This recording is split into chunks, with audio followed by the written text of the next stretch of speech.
প্রশ্ন, রাষ্ট্রের অপরিহার্য কার্যাবলী আলোচনা করো। ভূমিকা, রাষ্ট্র একটি রাজনৈতিক প্রতিষ্ঠান যা মানুষের রাজনৈতিক জীবনকে কেন্দ্র করে আবর্তিত হয়। প্রাচীন গ্রিসের দার্শনিক প্লেটো ও এরিস্টটলের মতে সুন্দর ও মঙ্গলময় জীবন প্রতিষ্ঠার জন্য রাষ্ট্রের অস্তিত্ব অপরিহার্য। রাষ্ট্রের অপরিহার্য কার্যাবলী হল সেসব কাজ যেগুলো না হলে রাষ্ট্রের অস্তিত্ব টিকে থাকা সম্ভব নয়। অপরিহার্য কার্যাবলী: ১. প্রশাসন পরিচালনা। প্রশাসন পরিচালনার জন্য সরকারকে আইন বিভাগের প্রণীত আইন দ্বারা শাসন ব্যবস্থা গঠন করতে হয়।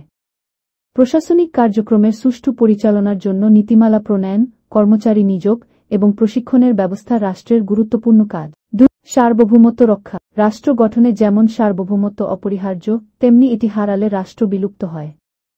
সার্বভৌমত্ব রক্ষা করা রাষ্ট্রের অন্যতম অপরিহার্য কার্যাবলী। ৩. অর্থনৈতিক কার্যক্রম। রাষ্ট্রের কার্যাবলী পরিচালনার জন্য পর্যাপ্ত অর্থের প্রয়োজন। তাই কর নির্ধারণ ও সুষ্ঠুভাবে আদায় করা রাষ্ট্রের গুরুত্বপূর্ণ কাজ। ৪. বিচার কার্য। ন্যায় বিচার প্রতিষ্ঠার জন্য রাষ্ট্রকে একটি কার্যকর বিচার বিভাগ গঠন করতে হয়। দক্ষ ও সৎ বিচারক নিয়োগের মাধ্যমে বিচার প্রক্রিয়া সুষ্ঠু ও কার্যকর করা হয়। ৫. আইন প্রণয়ন। রাষ্ট্রকে আইন প্রণয়ন, সংশোধন এবং প্রয়োগ নিশ্চিত করতে হয়। সুনির্দিষ্ট আইন ছাড়া সুশাসন সম্ভব নয়। ৬. নাগরিক অধিকার রক্ষা। আধুনিক রাষ্ট্রের একটি অপরিহার্য কার্যাবলী হল নাগরিকের মৌলিক অধিকার রক্ষা। এটি নাগরিকদের জীবনমান উন্নয়নে গুরুত্বপূর্ণ ভূমিকা রাখে। উপসংহার: উপরোক্ত আলোচনায় দেখা যায় আধুনিক রাষ্ট্রের অপরিহার্য কার্যাবলীর পরিধি অনেক বিস্তৃত।